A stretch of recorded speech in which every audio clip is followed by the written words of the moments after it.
your party? Ian Lavery is, almost certainly up to the top. He's the party chair who's definitely more kind of Brexit sympathetic, and the same goes for John Trickett. These people were definitely on the other side of the Brexit argument. Barry Gardner as well is another one who, people say Keir Starmer actually personally doesn't get on with. He doesn't have rows with many people, but Barry Gardner was one of those people. So I think you can see them go. Do you expect Jeremy Corbyn to cause much hassle from the backbenches? I'm not sure that Jeremy Corbyn's going to be the main rebel. I think someone like Richard Bergen has really tried to position themselves as the leader of the Labour left in the PLP now. I've got kind of a Tony Benn figure on the backbenches that he is assumed to return to very soon, because he is at the moment Shadow Justice Secretary, but I don't think he'll be in the Shadow Cabinet for very long. Can I say, I hesitate to talk about Labour in any meaningful way above Sienna, but I did interview Jeremy Corbyn, my single interview after asking for 5 years on Thursday, and he did say that he would expect to try and make sure he had activists to fight for his agenda, left-wing activists to fight for his agenda and pressure Keir Starmer. And he also, I said, would he be a serial rebel? And he said, it depends what the votes are and what the issues are. I always believe in being true to oneself, so... he may be a thorn in the side. We haven't talked about Len McCluskey yet, have we? And what he thinks about this. I know he's welcomed the victory, but whether he will by if the party conference happens in September, what do you think? I think there's going to be some interesting dynamics around that, because what's really important as well is Labour's ruling body, the NEC, and we saw those elections come in today as well. Obviously, they're less reported on than the leadership elections, but they also showed victories for Corbyn skeptics, and that's a really big progress, a really big move for Keir Starmer. We have to leave it there, but thank you very much, Sienna. Christopher Hope, thank you. Mr. Mason, thank you as always. The 11 o'clock news comes next. On digital, BBC Sounds, smart speaker and online. This is BBC Radio 5 Live. And it's not coming tonight at the moment. We've got a slight technical problem, which is an opportunity to say good evening to the former Conservative MP and Minister Edwina Curry, who's a technical problem in herself. Hello, Edwina. I'm not a problem. No, you're not. I'm joking. And the broadcaster and commentator, Mohammed Shafiq. Hello, Mohammed. Mohammed will be with us in a moment or two. So it's just you and I, Edwina. I didn't catch the name of the woman who was commenting a little earlier, talking about Keir Starmer, and said they think he looks like a leader. Don't you? I think Sienna Rogers you were talking about, the editor of Liberalist. Yeah, well, what struck me about that was, they used to say to us years ago when I was first trying for Parliament, Stephen, there were a handful of women in the House of Commons, and I would go to selection committee after selection committee, and eventually I would phone up the agent afterwards and said, why didn't I get it? And they said, they don't think you look like an MP. I said, why not? And they said, oh, come on, because you're a woman. And you think, what does they think he looks like a leader actually mean? Do they subconsciously think, I'm talking about the Labour Party voters, do they subconsciously think, I think we'd rather have a man? There's something rather unexamined, shall we say, about that. But do you think Keir Starmer will give Boris Johnson a run for his money more than Corbyn did? Yes, but not yet.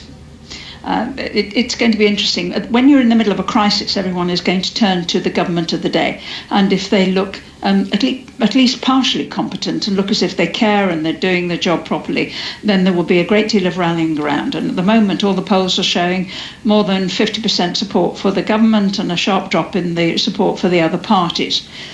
When the crisis is over, and there's a great deal of reckoning and inquiries and examination and trying to learn lessons and so on, at that point an intelligently led opposition will be able to score points. Now, Starmer, I think, is, having known Jeremy Corbyn for many, many years, Starmer is a lot more intelligent than Jeremy Corbyn and a lot less hidebound, a lot more willing to learn. I think that's obvious. But whether he has any of the charisma or any of the star quality that, say, Tony Blair certainly had, that remains to be seen. I don't think anybody's seen anything like that yet. Well, Mohammed Shafiq is with us tonight. Mohammed, we're just beginning this hour. We're going to talk about coronavirus, the majority of them are, obviously. But on Keir Starmer's appointment now as the Labour leader, what do you make of that? Right man for the job? Right person for the job? Absolutely right person for the right time. I voted for him. I think he set out a really positive campaign about how he's going to bring the Labour Party together, deal with the issues of disunity, and take the fight to the Tories. Boris Johnson talked at the election in December about people, working class voters, lending him the vote. The challenge is on the Labour Party to kind of reconnect with those working class communities and win. And we've got a chance now with somebody of his calibre and commitment. And he's a towering figure. He's got a wealth of experience running the Crown Prosecution Service, for example, which is a public body of about 13,000 staff. So he's got that executive experience which puts him in good stead.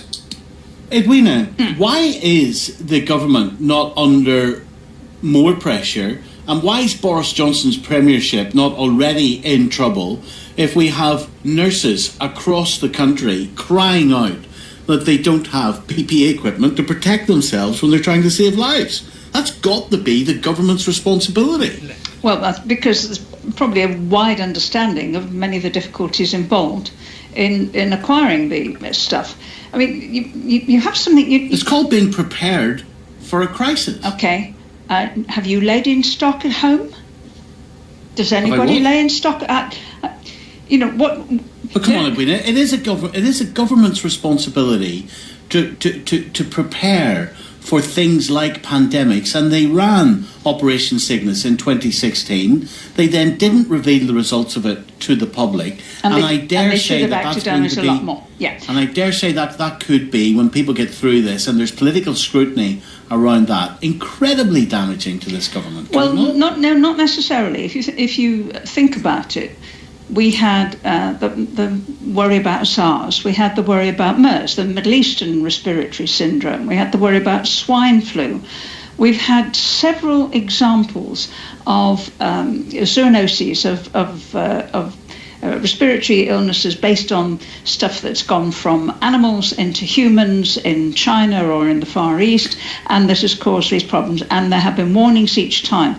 There's an element of, if you cry wolf each time, nobody will recognise the wolf when it actually but come on, cries. Hold on a moment. Operation Cygnus was a dry run which showed the government that we would not have enough resources for a situation like this pandemic, and the government hushed it up. They did not make it public. This is hindsight, and I think there's a widespread understanding. It's not hindsight. It's an authoritative analysis of but your reaction to it is hindsight. Your reaction to it is hindsight. Our reaction might be, but the fact that they chose not to publish that report, and I think the real, in terms of Keir Starmer and the Labour Party, is being ready to challenge, to question, and to hold the government to account. As Stephen said, there are thousands of NHS staff, including members of my family, who don't have that protective equipment. We have 30% of ambulance staff who are sitting at home because they haven't been tested, and a government that promised 100,000 tests is now only doing thousands. Look, there's lots for us to talk about here, but can I just... I know there is. So, Edwina, can we just do this slowly? On the issue of the Operation Cygnus report, do you think there was justification in not making the conclusions of that report public? I haven't read the report. If I had been Public Health Minister at the time, I hope that I would have published it, and I hope I would have acted on it, but I would have had to persuade everybody, including you two, that it was a good thing to do, because you just said, we've had 3 different warnings about 3 different ones. This one isn't going to be any, the next one... What would the justification be for not... What's the downside of publishing a report like that? There isn't a downside. There isn't a downside. So what could the justification possibly be for not being published? Now you keep moving the goalposts. The issue should be how we protect ourselves now. And that, I think, is something the public understand absolutely, which is the way you protect yourself now. Yeah, that's what you want us to talk about. But because that's what lives are about. I know, but we will talk about that in a moment. What you're talking about is what blame is about, and that's a different issue entirely. No, in terms of the government getting reports about situations like this 3 years ago, doing a dry run. We failed it in terms of failure being that we did not have enough resources. I'm trying to understand what possible justification there could be for a government not publishing that. I'll explain something to you. Have you heard of normalcy bias? Normalcy bias? No. We all of us have a very strong bias towards what we regard as normal. And we veer towards what is normal. What is normal in this country is that we have a National Health Service and it copes with pretty well everything. That if more people got vaccinated during the winter, we wouldn't have the best part of 2,000 deaths every week in the winter from flu, which we do have. I'm not going to ask you whether you get vaccinated, but I certainly do. I insist, drag my husband down to get his done, all that sort of thing. Normalcy biases, things will continue this year as they normally continue. We are not going to listen to scaremongering. We're not going to spend money on. In fact, when they did go and dig out some of the PPE, it did exist, it had been bought, and it was out of date. And what should have happened is that should have been renewed year by year. Of course it should. But you're still not telling me what justification there could be for a government not publishing the and you're not telling me conclusions. You're not telling me what relevance it has at a time when the best way to avoid anybody dying is to do what we're doing, which is to be in isolation. Edwina, I think it's central to making sure it's central. It's central to the blame game. That's what it's central to, and that's all you're interested in. Hold on, Matt. No, it's not, and I think it's slightly unfair of you. I think the way I've conducted myself on this program and in all my media, appearances has been to support the government and to offer our solidarity. And you can't accuse me of scoring cheap political points on that. I think that's really unfair on your part. But all I'm arguing here about is that if you want to make sure that the NHS is ready and has the equipment so that when a pandemic appears on our streets, that the NHS is prepared. And for you to be able to do that, you should be able to learn lessons. And that's why it was so important for that report to be published. That's all I'm saying. I guess before we move on, because I do want to move on to present day issues, but I guess, Edwina, this is a question around if there is transparency in government around issues of national importance like our health and the preparedness of our health system to deal with a pandemic, should those type of reports not always be public? And if that Operation Cygnus report had have been made public in 2016, it would have brought with it more public scrutiny, more journalistic scrutiny. I don't think other political parties could have reacted to it. And that type of pressure on the government sometimes then leads to them to making different decisions. But this, Stephen, is where the normalcy bias comes in. Because it would have been just dismissed. It would have been seen by everybody as being not important. Do you see what I'm getting at? It wasn't leaked at the time. It wasn't a subject of national debate. We didn't have it on the front pages of the Sunday papers debating it in the evening. The only subject anybody was talking about in 2016 was Brexit. The only subject, night after night after night. And other issues were pushed way to the back, with people like both Mohammed and me beginning to get increasingly frustrated that there were other issues that we needed to talk about and that they were not focusing the minds of government, they weren't focusing the minds of commentators or journalists. There was just one subject. Right, now if you say, well, we should have thought about it, then I accept that. And we realise now, and with hindsight, but had it been published at the time, how much action would have been taken? How much public demand would there have been for action to be taken? To have warehouses full of PPE and all the rest of it? None whatsoever, because nobody would have believed that it was going to happen. This is what Black Swan thinking is all about. Nobody Who would have believes taken the decision, Edwina, to stop that report being released? I have no idea. I mean, I'm the one that stood up in front of everybody back in 1988 and warned them about the health issue to do with eggs. So I'm not somebody who would naturally keep things secret. But actually getting a decision taken to spend millions and millions and millions of pounds, that everybody would have been saying, we could have spent it on nurses. We should be spending it on midwives. At the time that was happening, we were having record numbers of births. We were well over 700,000 births a year, and issues was something else in the health service. Why would you spend it on warehouses full of kit that you don't need? That is what people would have said.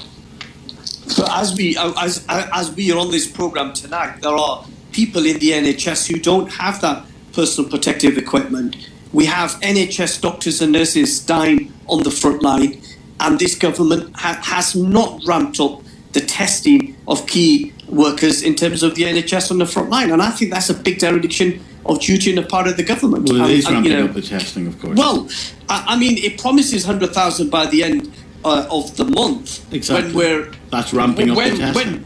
When yesterday it was just 11,000, and we've been in this process for over 2 weeks. And I think what's really important... You can just snap your fingers and have this stuff appear overnight. It doesn't work like that. It's got to be manufactured, it's got to be tested, people have to be trained to use it, there have to be laboratories to do it. It's you say that, Edwina, but again, another fair question from me, and by the way, you're not the government. I wish I was. But a fair question from me is, how come we're so far behind other countries? How come Germany's at a point where it's doing 500,000 a week? Well, on the other hand, we are well ahead of many other countries. I think probably the genuine answer to your question is that what has been concentrated on, and has happened, I think, pretty well, was creating enough intensive care beds, getting enough ventilators, getting enough beds. You know, if we you're going don't to have enough ventilators, nor do we have enough intensive care beds. I think we're pretty close to having enough ventilators. And looking at the figures, for example, that are on the front page of the Sunday Times. Nearly 1 in 4 doctors had struggled, this is an opinion poll, had struggled to get appropriate or sufficient PPE. Now, actually, the percentage is 22%, which suggests that nearly 88% have not struggled to get appropriate or sufficient PPE. Millions and millions of items. It's a cavalier approach. That's not a cavalier approach. That's actually said most of them have got it. From a party in the government that, pushing this herd immunity policy, suggesting that just because 80%+ are happy that they've got the equipment, that we disregard the fact that the 22% haven't got it. And I think that's really dangerous. No, I think be careful to attribute maleficent or malevolent motives to people involved in the planning of this. Everybody, I think, is doing their best, and that's what the public understands. Absolutely. That's what everybody is trying to do. Whatever their politics, whatever role they have in this, they're really pushing themselves extremely hard. Well, yes, it does. Because but hold on a moment. Let me finish my point. Yeah. That doesn't help a nurse like Katrina tonight, who was on this programme for half an hour, saying that she's terrified when she's standing in an NE ward and she's got patients with coronavirus or suspected coronavirus coughing in her face, and she's holding their hand, and she doesn't have the protective equipment. Well, I think that's hearing from those nurses across the country. I'm also hearing from care home staff who are dealing with our most vulnerable elderly people, and they don't have the right PPE. Stephen, these are issues that they have to take up with their own management, not with you. You can't do anything about it except make a fuss. I'm sorry, right? They're desperate. Edwina, they're desperate, and they don't know where to turn to. Well, they're turning to Stephen Nolan, because Stephen Nolan gives them a voice and a platform. Yeah, and then they feel better about it. That doesn't help them with their health. No, it doesn't. It increases the pressure on holding the powerful to account by saying to the NHS that this is unacceptable. It's unacceptable. I've got family members who work in nursing homes. Everybody has. Visit vulnerable. Everybody has family members. But I'm just giving you an example. Those family members, Stephen, are going and visiting old people in their homes, and they don't have any protective equipment. I just think this is not good enough. But I tell you what the problem has been. Okay, let me bring in. Hold on a minute, because we've got all night tonight. Let me bring in Asif in Manchester. Hello, Asif. Hello there, hi. Go ahead, Asif. Thanks for calling.